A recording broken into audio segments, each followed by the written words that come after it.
একবার যদি বলা হয় যে বাপের বাড়ি যাব আর ঘুরতে যাব, তাহলে মেয়েরা যতই কাজ ফেলে তাড়াতাড়ি রেডি হয়ে যাবে যে এই দুটো জায়গায় যদি বলা হয় যে যাব।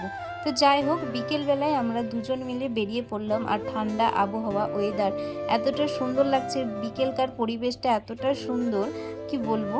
আর দেখো, হালকা হালকা সন্ধে হয়ে গেল আমাদের যেতে যেতে। আর চারিপাশে যেহেতু এখন ধান কাটাকাটি চলছে, মাঠগুলো আর কি ফাঁকা। আর এদিকে আজকে জানি না বন্ধ কিনা, আজকে ফাঁকা রাস্তা মনে হলো। তো যাই হোক, আমরা দুজন বেরিয়ে গেছি। আজ বাজারে যাব, সবজি বাজার করতে। আর এদিকে দেখো, স্টেশনের পাশেই আমাদের বাজার। তো এখানটায় ট্রেন চলে আসলো। তো এখানটায় আমরা একটু দাঁড়িয়ে আছি, তারপরে যাবো দেন ওই পারে। আসার পরে দেখো এখানটায় কত সবজি দোকান রয়েছে। আশেপাশে তো সব সবজি চাষ করে, এই জন্য বিকেলবেলার সবজিটাও কিন্তু টাটকাই পাওয়া যায়।